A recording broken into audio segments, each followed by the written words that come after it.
Tout le monde. Alors, encore une fois, en ce dimanche 26 janvier, nous avons le privilège de partager la parole de Dieu. Et cette parole, bien, elle se veut être semée dans la bonne terre. Et c'est ma prière ce matin, comme cette semaine, priant pour l'Église en chemin, pour que la parole de Dieu puisse tomber dans la bonne terre et porter ses fruits. Alors, que le Seigneur puisse bénir sa parole. Aujourd'hui, j'aimerais commencer avec Genèse, chapitre 2, et vous lire le verset 8 à 17. Je vais sauter quelques versets entre-temps. « Puis l'Éternel Dieu planta un jardin en Éden du côté de l'Orient, et il mit l'homme qu'il avait formé. L'Éternel Dieu fit pousser du sol des arbres de toute espèce, agréable à voir et bon à manger, et l'arbre de la vie au milieu du jardin, et l'arbre de la connaissance du bien et du mal. » Le verset 15, « L'Éternel Dieu prit l'homme et le plaça dans le jardin d'Éden pour le cultiver et pour le garder. L'Éternel Dieu donna cet ordre à l'homme, « Tu pourras manger de tous les arbres du jardin, mais tu ne mangeras pas de l'arbre de la connaissance du bien et du mal, car le jour où tu en mangeras, tu mourras. » Et le chapitre 3, le verset 1 à 3. « Le sapin était le plus rusé de tous les animaux des champs que l'Éternel Dieu avait fait.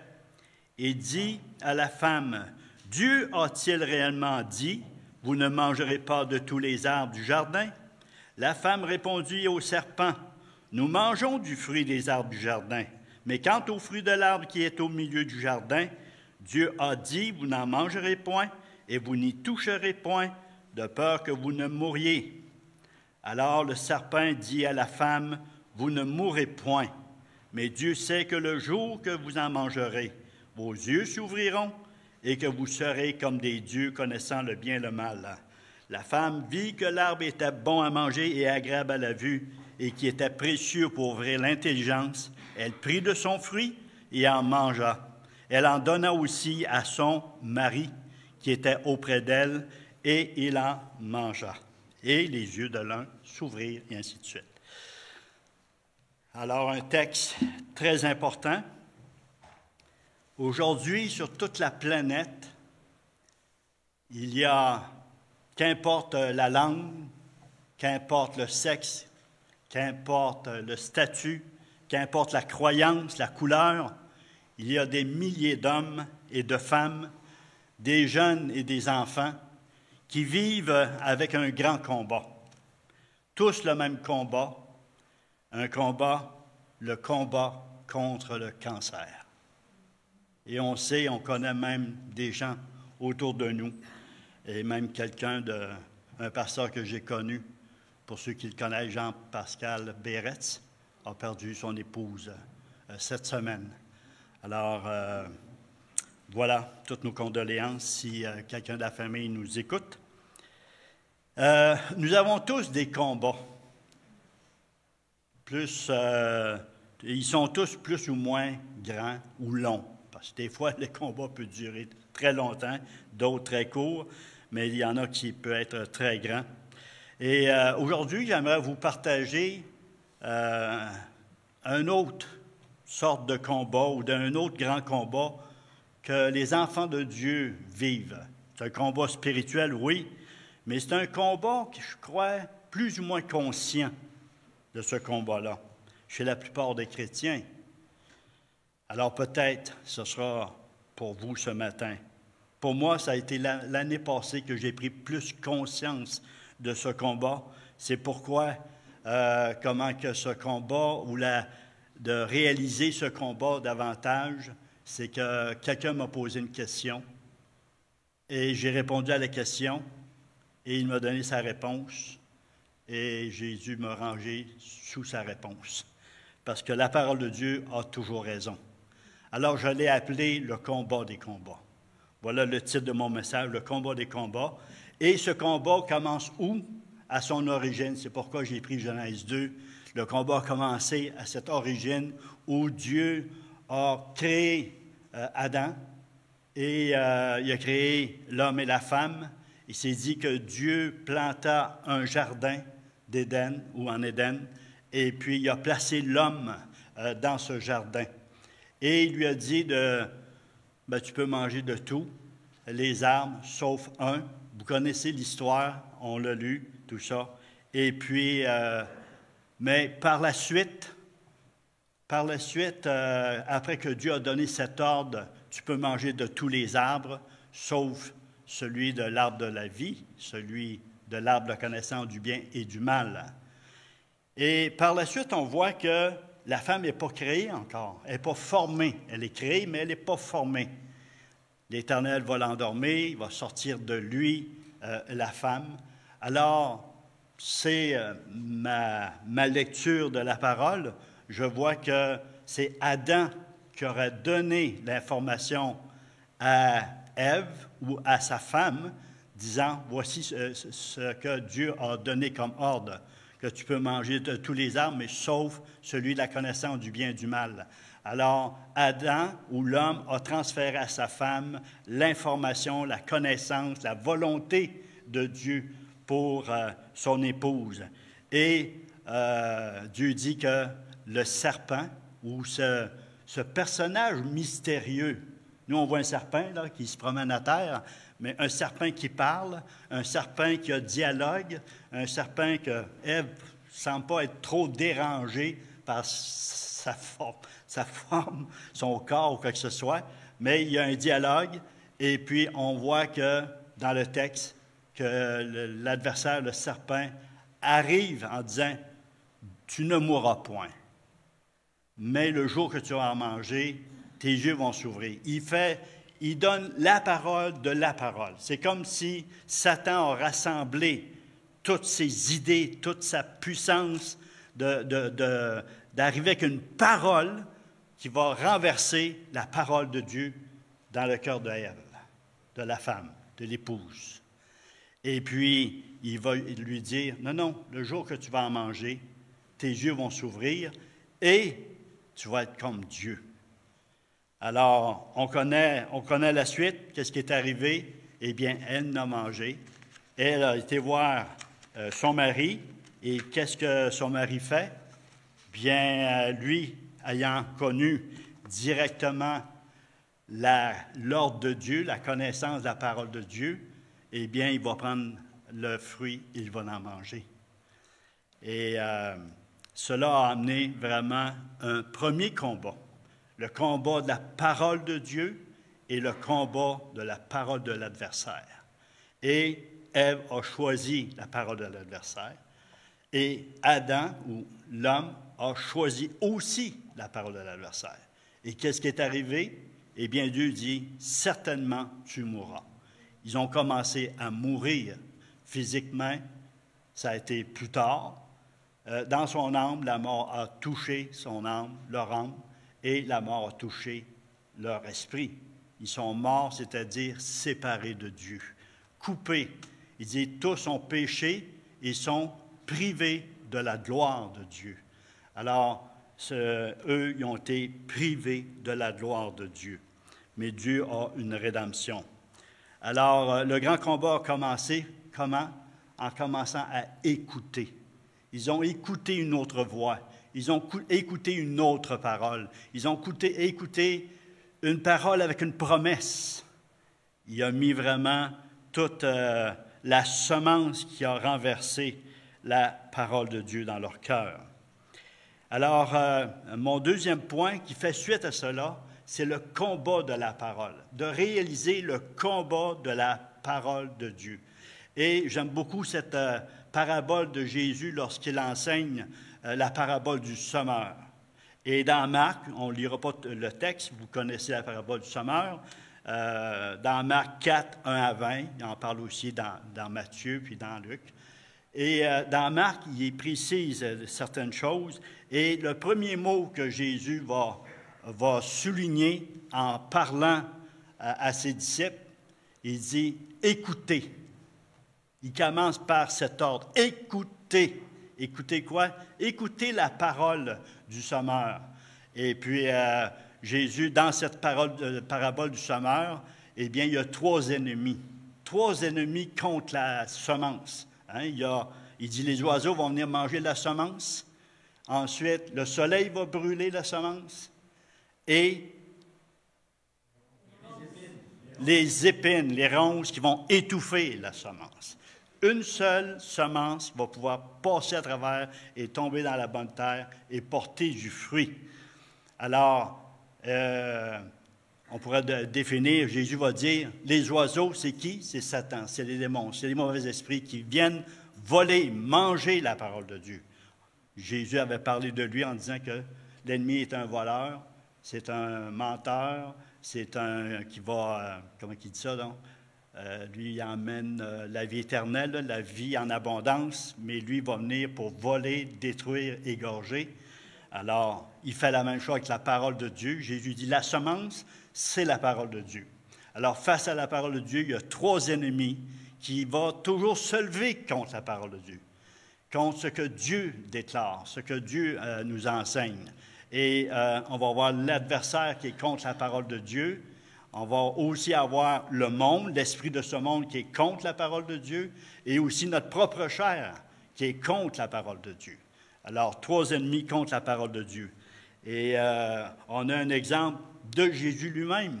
Lorsque Jésus est parti pour se faire baptiser, alors il est dit que le ciel s'est ouvert et il a entendu une voix qui a dit « Voici mon fils bien-aimé. Hein? » Une voix venant du ciel, venant de son Père, qui lui dit « Voici mon fils bien-aimé en qui j'ai mis toute mon affection. » Et après ce temps, après le baptême, c'est dit que l'Esprit a conduit Jésus dans le désert pour être tenté par le diable. Et la première parole que le diable fait, qu'est-ce qu'il dit? « Si tu es fils de Dieu. » Le Père il a dit « Tu es mon fils bien-aimé. » Lui, il dit « Si tu es fils de Dieu, change ces pierres en pain. » Il attaque la parole du Père. Jésus a reçu une parole du Père et l'adversaire attaque la parole du Père. Et Jésus a pu répondre, « L'homme ne vivra pas de pain seulement. » Jésus était un homme de la parole, un homme rempli de la parole de Dieu. Alors, trois ennemis contre la parole, écoutez. Mais j'ai remarqué que dans le texte de Matthieu 13, qui parle encore de la parabole du semeur, Jésus va donner l'interprétation. Il dit, pour la quatrième, pour le terrain où c'est qu'il va porter fruit, il dit, c'est celui qui écoute ou entend, dans d'autres versions c'est entend, d'autres c'est écoute, et qui comprennent la parole. Wow! Les autres, ils ont écouté, étouffé, brûlé, mangé. Mais pour qu'elle puisse porter fruit, on doit l'écouter et comprendre cette parole de Dieu. Alors, c'est là que ça rentre tout le ministère de ceux qui enseignent la parole de Dieu. Troisième, on a Adam, le premier Adam. L'apôtre Paul va parler dans 1 Corinthiens 15, 45 qu'il y a deux Adams. Le premier Adam et le dernier Adam. Alors, le premier Adam a échoué à l'ordre, à la volonté de Dieu, tandis que Jésus, qui est le dernier Adam, lui aussi va être éprouvé. Et puis, on voit que Jésus a vaincu le malin. Et la question qui m'a amené à voir que le combat des combats, eh bien, la question, je vous la pose. Répondez en vous-même pour cette question-là. On m'a posé une question, c'est « Pourquoi le Christ est-il venu dans le monde? » Pourquoi le Christ est-il venu dans le monde? Moi, j'avais trois réponses. Et puis, premièrement, peut-être vous allez vous reconnaître, pour sauver le monde. Jésus est venu dans le monde pour sauver le monde. Est-ce que c'est vrai? C'est vrai, mais c'est une réponse. Une deuxième réponse, puis on l'a chanté, Jésus est venu dans ce monde pour payer la dette de nos péchés en mourant sur la croix. Très bonne réponse, n'est-ce pas? Et la troisième, que moi j'ai Jésus aussi, c'est pour accomplir les prophéties qui le concernent. Vu qu'il est le Christ, bien, il est venu dans ce monde pour accomplir la parole de Dieu, pour accomplir les prophéties de la parole de Dieu qui le concernent. Alors, ces trois réponses sont vraies, sont bonnes, mais ces réponses sont les conséquences de la vraie raison de la venue du Seigneur, du Christ dans notre monde. Et imaginons, dans l'éternité passée, que la Trinité ont un meeting ensemble. Ils ont une rencontre ensemble. Ils parlent ensemble. Et finalement, c'est fini, ils ont clôturé, et puis le Christ descend sur la terre. Il vient dans notre monde. Et qu'est-ce qu'il va déclarer comme parole, même prophétiser dans le psaume 45, le psaume 40, le verset 7 à 9. On ne lira pas, mais on va aller voir dans Hébreux. Hébreux, chapitre 10. Est-ce que vous suivez? Ça va? Parle pas trop vite? Ça suit bien? OK, parfait. Alors, le verset est là? Oui, il commence de même. Alors, le verset 5, il dit, c'est pourquoi Christ, entrant dans le monde, dit, tu n'as voulu ni sacrifice ni offrande, mais tu m'as formé un corps. Tu n'as agréé ni holocauste ni sacrifice pour le péché. Alors j'ai dit, voici, je viens, dans le rouleau du livre, il est question de moi. Ça, c'est le psaume 40 qu'on voit la référence. Pour faire, ô Dieu, ta volonté. Alors je reprends. J'ai dit, voici, je viens, ô Dieu, pour faire ta volonté. Après avoir dit, d'abord, tu n'as voulu et tu n'as agréé ni sacrifice ni offrande, ni holocauste ni sacrifice pour le péché, ce qu'on offre selon la loi, il dit ensuite, voici, je viens pour faire ta volonté. Il abolit ainsi la première chose pour établir la seconde. C'est en vertu de cette volonté que nous sommes sanctifiés par l'offrande du corps de Jésus-Christ une fois pour toutes. Il répète 2 fois, « Je viens, ô Dieu, pour faire ta volonté. » Alors Jésus, oui, il est venu mourir sur la croix, payer la dette de nos péchés, mais c'est à la fin de sa vie qu'il a fait ça. Il y a une volonté première. Il y a une volonté première et il a entendu déjà dans ce meeting de la Trinité et il est parti, il dit, j'ai dit, voici, je viens, ô Dieu, faire ta volonté. C'était son but, la raison principale. Quand on voit cette raison principale que Jésus est venu pour faire sa volonté, tout le reste découle de cette volonté. Et Jésus a commencé son ministère juste à 30 ans. Alors, il a dû attendre jusqu'à 30 ans pour commencer son ministère. Mais il a fait sa volonté. Et le baptême, quand il s'est fait baptiser, même Jean ne voulait pas. Non, il dit, il faut qu'on accomplisse ce qui est juste. En d'autres mots, il faut que j'accomplisse la volonté de mon Père. C'est toujours sa volonté qui est première. Alors, c'est la raison principale. Pour moi, je l'ai placé en premier dans ma vie et je vois déjà une différence.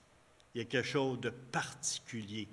Que tu te lèves le matin, Seigneur, que ta volonté soit faite aujourd'hui. Que ta volonté soit faite aujourd'hui dans ma vie. Ce que tu vas ajouter, ce que tu vas retrancher, ce que tu vas me faire vivre, que ta volonté soit faite aujourd'hui. Parce que Dieu a un plan pour nos vies. On ne sortira pas de ce plan-là. Ça va s'accomplir. Alors Jésus a fait sa volonté. Et dans Jean 6, 38 et 40, ça confirme encore de la bouche de Jésus, encore, il dit, « Je suis descendu du ciel,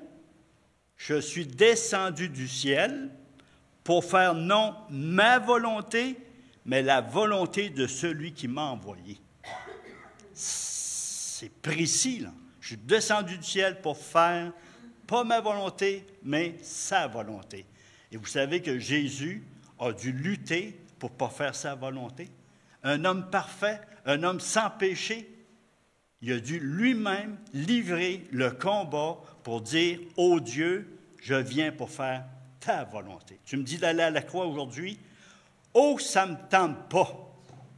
Oh, que je n'ai pas un bon feeling. Il dit qu'il était angoissé jusqu'à la mort, que sa sueur devint comme du sang.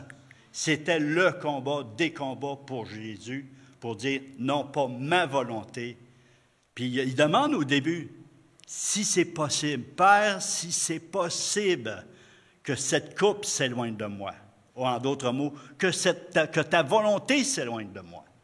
Mais après ça, il se reprend en disant, non pas ma volonté, mais que ta volonté soit faite.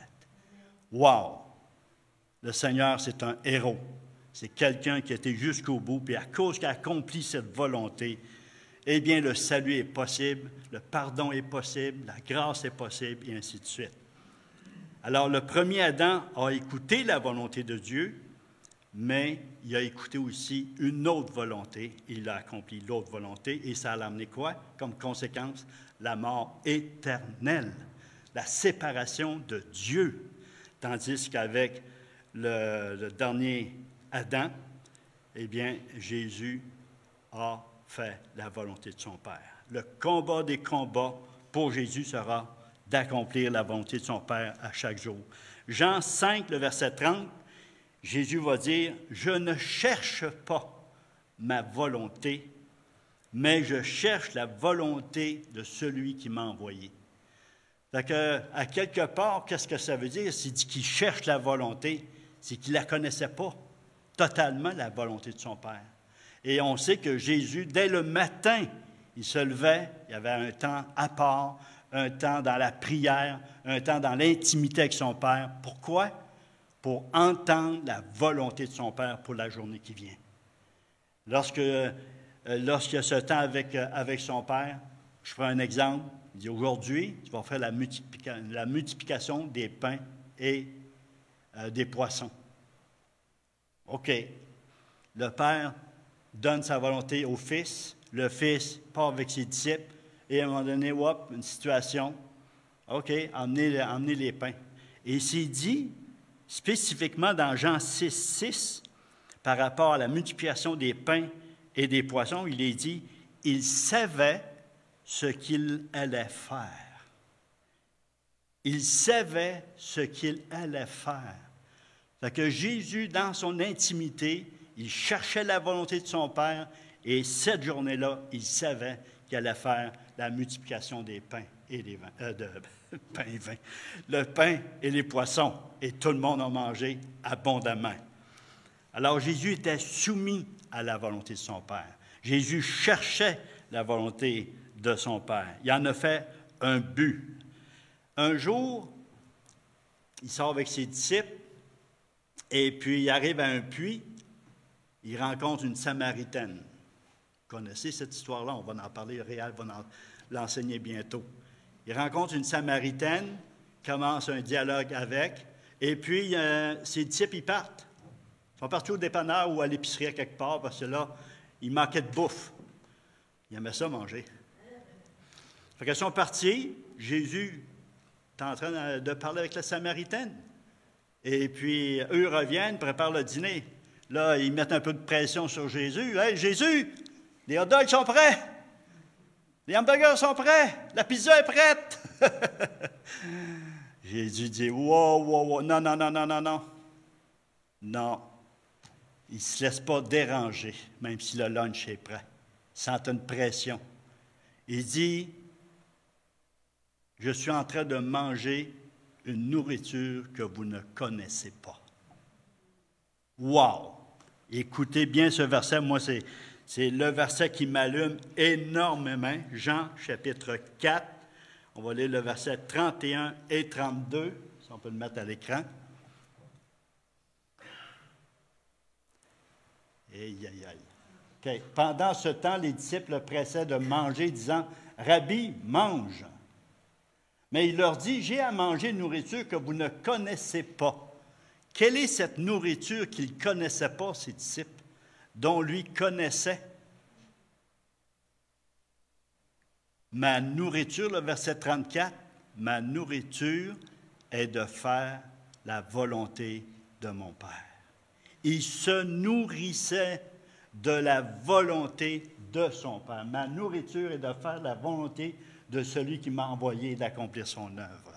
Jésus se nourrissait de sa volonté. Alors Jésus, c'est notre modèle. Jésus dit, même mes disciples ne connaissaient pas cette nourriture.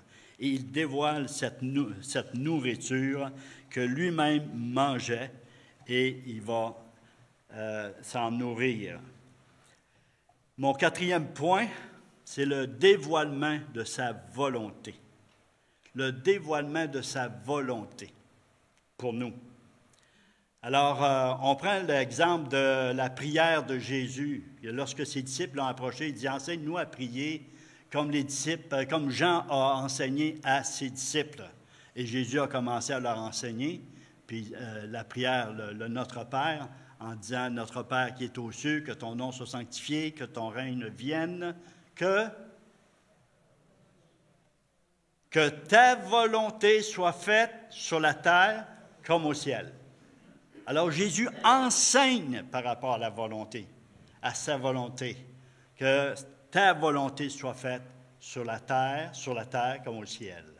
Ça commence au ciel.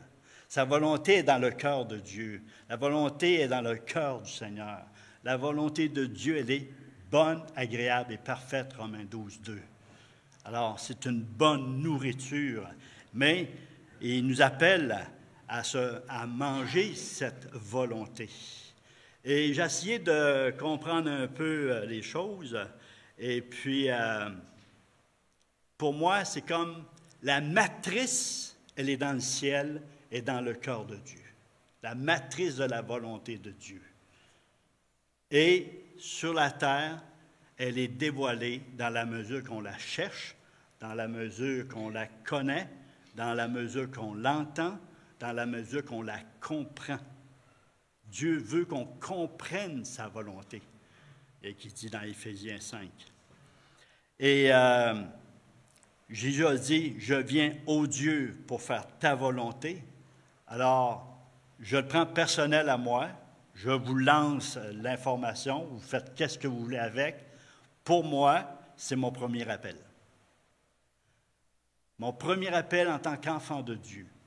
Mon premier appel en tant que frère de Jésus. Mon premier appel en tant que chrétien, que fils du Père, c'est de faire la volonté de Dieu. C'est de faire la volonté de mon Seigneur. Alors, je crois, c'est le premier appel. Et puis, vous avez Marc 12, 50. Un jour, Jésus, il y a du monde, il y a une foule devant la porte, tout le monde sont là. La mère de Jésus, les frères de Jésus, tout le monde sont énervés, puis ils disent ah, « il est en train de virer fou, lui, là! » Et puis, là, les gens, un disciple qui a pu passer à travers, puis il dit « Hey, dehors, là, ta mère et tes frères t'appellent. » Jésus s'arrête, puis il regarde ses disciples dans les yeux, puis il dit, « Mon frère, ma sœur, ma mère, ce sont ceux qui font la volonté de mon Père. » Il dit, « Wow, c'est intéressant. Comment qu'on peut reconnaître un frère, une sœur de Jésus? Eh bien, c'est celui et celle qui va faire la volonté de son Père. » Fait que là, on a un grand défi devant nous, c'est de connaître la volonté de Dieu. Et là, j'ai trouvé un texte assez intéressant avec la conversion de Saul de Tarse, un ami préféré de Réal. Saul de Tarse, lorsque le Seigneur le rencontre, parce qu'il était en train de persécuter les chrétiens, il avait reçu des lettres, il les mettait en prison, il les arrêtait, fait que sur le chemin de Damas, et il s'est dit qu'une grande lumière l'a frappé. Il n'est pas tombé en bas de son cheval, hein? Non, c'est vrai. Mais il est tombé à terre. Il est tombé à terre. Et puis, quelles sont les deux premières questions que Saul de Tarse à la rencontre du Seigneur qui va poser au Seigneur. Qui es-tu, Seigneur? Déjà là, il reconnaît qu'il y a un Seigneur qui parle. Qui es-tu, Seigneur? Et le Seigneur répond, je suis Jésus que tu persécutes. Première question. Qui es-tu, Seigneur? C'est tout au long de notre vie chrétienne qu'on doit poser cette question-là. Parce qu'on n'a jamais fini de le connaître. Et même dès le matin ou des fois de la nuit, qu'on se réveille, qui es-tu, Seigneur? T'es qui, toi? Je te connais, oui. J'ai de l'information sur toi, j'ai de la connaissance sur toi, j'ai expérimenté ta présence, ainsi de suite. Mais qui es-tu vraiment? Et la deuxième question, la première, c'est « Qui es-tu, Seigneur? » Et la deuxième, il commence par « Seigneur, que veux-tu que je fasse? » En d'autres mots, « Seigneur, c'est quoi ta volonté pour moi? » Wow! Ça m'a béni. J'espère que ça vous édifie. Les deux premières questions que Saul de Tarse, un nouveau converti, il n'a même pas reçu encore l'Esprit. Le Seigneur a dû révéler sa volonté à Ananias, le disciple, pour aller voir Saul de Tarse, pour lui donner sa volonté, le plan de Dieu, le plan du Seigneur pour Saul de Tarse, nouveau converti. On lit la suite. Alors, qui es-tu, Seigneur? Et Seigneur, que veux-tu que je fasse? Je crois que ça doit être nos deux premières questions dès le matin ou dès qu'on sort du sommeil. Que veux-tu que je fasse? Et on peut être surpris. Et j'ai été surpris moi-même à quelques reprises. Oups, il y a quelque chose qui descend dans mon cœur. Oups, dans l'avant-midi, ça revient. Dans l'après-midi, la même chose. Je dis, oh, il y a quelque chose qui ne va pas. Mais c'est sensible, c'est pas bang! Le Seigneur nous respecte. On suit, on marche avec lui. Et puis là, il dit, je te donne ma volonté. Et quand on y répond à cette volonté spécifique, personnelle, à toi, bien, tu réponds, tu as une grande joie. Tu as une paix. Parce que quoi? Tu fais la volonté du Seigneur. Il y a la volonté de Dieu, mais dans le Nouveau Testament, surtout dans les Épîtres, il va parler de la volonté du Seigneur. Seigneur, que veux-tu que je fasse? C'est notre premier appel. Mais pour la première fois de ma vie chrétienne, j'ai compris qu'il y avait 3 ennemis contre la volonté du Seigneur. 3 ennemis contre la volonté du Seigneur, Louise. C'est quelque chose. Tu veux-tu le savoir? Un secret. Tu viendras me voir après. 3 ennemis. Excusez-moi. La première, le premier ennemi de la volonté du Seigneur, Ézéchiel, c'est comme je n'ai jamais vu ce verset-là de ma vie. Ça fait 50 ans que je lis la Bible, je n'ai jamais vu ce verset-là. Je l'ai lu, mais je ne l'ai pas vu. Hein? Des fois, tu lis la Bible, comment ça, ce verset-là? Ça fait des années que tu lis ce verset-là, puis là, wow! C'est merveilleux. C'est l'Esprit qui sort le verset. Ézéchiel 28, 6. Connaissez-vous ce verset-là? Il a écrit. C'est pourquoi ainsi parle le Seigneur l'Éternel, parce que tu prends ta volonté pour la volonté de Dieu. Premier ennemi, ma volonté contre celle de Dieu. Il dit, tu prends ta volonté pour la mienne. Non, tu dois prendre la mienne, puis torser la tienne. Et Jésus a vécu cela. Non pas ma volonté, Seigneur, mais que ta volonté soit faite. Premier ennemi de la volonté du Seigneur, ma propre volonté. Pourquoi? Parce que lui, il est Seigneur et moi, je suis un serviteur. Le serviteur obéit à la volonté de son Seigneur.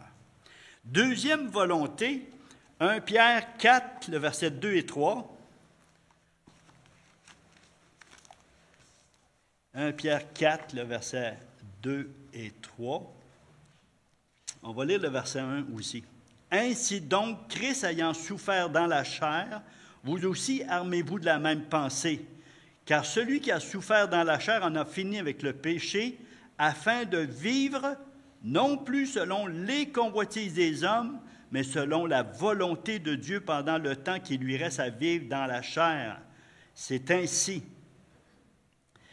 C'est assez, en effet, d'avoir dans le temps passé accompli la volonté des païens. En marchant dans la dissolution, les convoitises, l'ivrognerie, les excès de boire, manger, les idolâtries criminelles, d'avoir accompli la volonté des païens. Deuxième volonté qui s'oppose à la volonté du Seigneur, c'est la volonté des autres. Il y a ma volonté qui s'oppose à celle de Dieu, la volonté des autres. Ça peut être ton conjoint, ta conjointe. Ça peut être tes enfants. Ça peut être tes amis.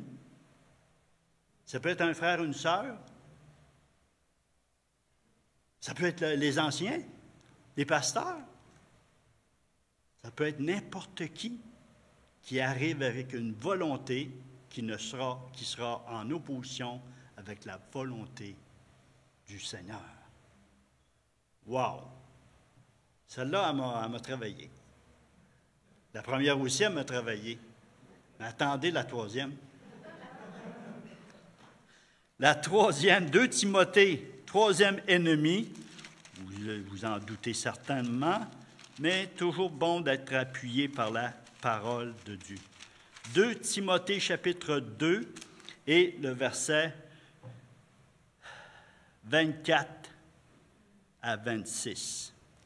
Or, il ne faut pas qu'un serviteur du Seigneur ait des querelles. Il doit au contraire avoir de la condescendance pour tous, être propre à enseigner, doué de patience. Il doit redresser avec douceur les adversaires, dans l'espérance que Dieu leur donnera la repentance pour arriver à la connaissance de la vérité.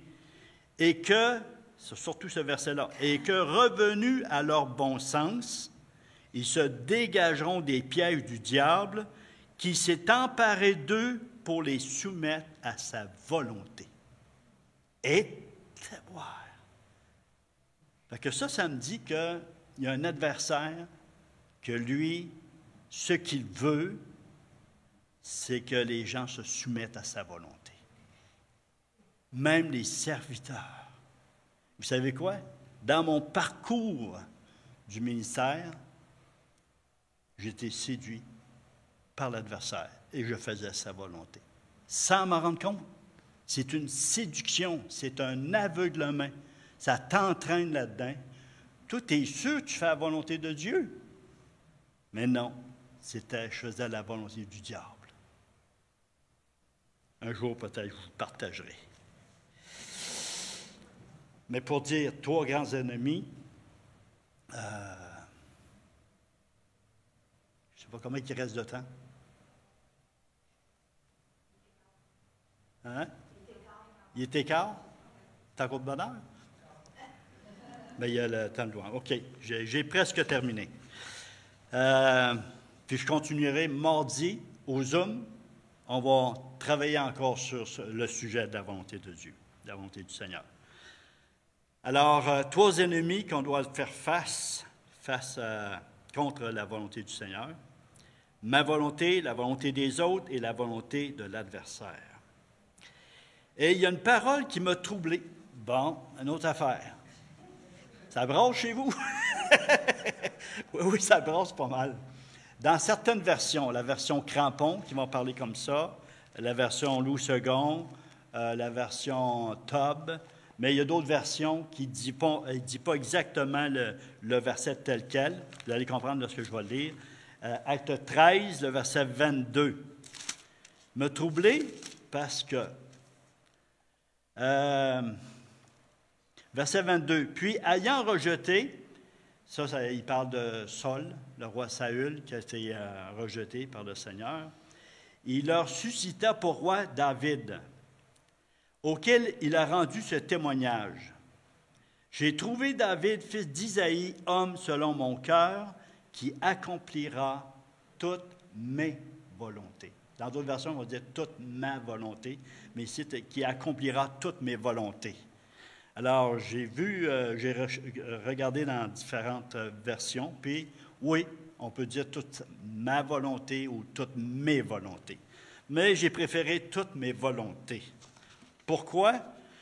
C'est comme d'essayer de comprendre cette parole, toutes mes volontés, comme j'ai dit tantôt, la volonté matrice de Dieu dans le ciel, du Seigneur, dans le ciel, dans leur cœur. Et tout, c'est comme un grand tuyau, la volonté de Dieu, un grand tuyau, puis ça descend, puis là, ça s'en va dans plusieurs tuyaux. Mes volontés. Parce que la volonté pour une épouse, ce n'est pas la même volonté de Dieu pour un époux. La volonté pour un patron n'est pas la même volonté pour l'employé. Et la volonté de Dieu, elle est décrite. Alors, les volontés dévoilées du Seigneur pour l'Église locale, pour les ouvriers, pour les membres de l'Église. Alors, il y a des volontés spécifiques comme Église locale. L'apôtre Paul va dire à Timothée, « J'exhorte avant tout de faire des prières, des supplications avec des actions de grâce pour tous ceux qui sont élevés en dignité, pour les rois, ainsi de suite. » La volonté du Seigneur pour l'Église, la prière, l'action de grâce, c'est l'Église qui élève à Dieu des prières. Il ne dit pas à Michel, je peux le faire, mais l'Église, prendre le repas du Seigneur. Jésus dit, faites ceci en mémoire de moi. À qui il parle? Il parle à son Église. Il veut que son Église, l'apôtre Paul écrit ce texte dans Corinthiens, il invite l'Église à prendre le repas du Seigneur pour se souvenir de son œuvre et ainsi de suite. Alors, il y a une volonté. Les volontés du Seigneur sont dévoilées pour l'Église, pour les membres, pour les ouvriers. Et je me suis posé la question, je dis, ouais, moi, je suis ancien ici, là, dans l'Église en chemin. Seigneur, c'est quoi ta volonté? Quelle est ta volonté pour moi, en tant qu'ancien? Après ça, quelle est ta volonté, Seigneur, en tant qu'époux envers une épouse? Quelle est ta volonté, Seigneur, en tant qu'employé, en tant que citoyen? Fait que de connaître toutes les volontés du Seigneur sur tous les aspects de notre vie. Si tu es veuve, quelle est la volonté du Seigneur en tant que veuve ou veuf? Quelle est la volonté du Seigneur parce que tu es un père, tu es une mère, en tant que parent, en tant que grand-parent? C'est quoi la volonté du Seigneur en tant que grand-parent? Il y a certainement quelque chose de spécifique dans la parole de Dieu. Oui. Et le Seigneur nous appelle à comprendre sa volonté. Pas seulement à écouter sa volonté, mais à accueillir sa volonté et la mettre en pratique, la comprendre et la mettre en pratique. Et pour les anciens, bien, 1 Pierre 5, 1, 2, 3, il dit que les anciens paîtent le troupeau. Puis c'est beau, là. Le texte est vraiment beau, avec dévouement, avec volontairement et en étant un modèle du troupeau. Et vous obtiendrez la couronne du Seigneur. Le Seigneur, il y a une couronne pour les anciens. Mais il nous donne sa volonté. Il y a d'autres choses à enseigner, diriger, tout ça. Mais là, c'est un texte qui est dévoilé, que le Seigneur nous donne. Alors, je vais arrêter ici. Et puis, je vous invite à placer vos cœurs devant le Seigneur. S'il y a de la repentance, c'est-à-dire vous dirigez par là, puis on s'en va par là. La volonté du Seigneur par là, notre volonté est par là, la volonté des autres peut être par là, la volonté du diable, c'est sûr que c'est par là. Alors, je vais finir par un mot de prière. Eh bien, Seigneur, nous sommes tous devant toi, oui, en tant qu'Église, en tant qu'individu, en tant qu'enfants de Dieu, nous désirons connaître ta volonté. Et ta volonté, tu dis dans ta parole qu'elle est bonne, agréable et parfaite. Et nous désirons, Seigneur, que tu continues à nous enseigner avec précision ta volonté. Merci pour ta parole qui dévoile cette volonté et toutes tes volontés. On veut comme avoir le témoignage, comme tu as dit à David, qui était un homme selon ton cœur.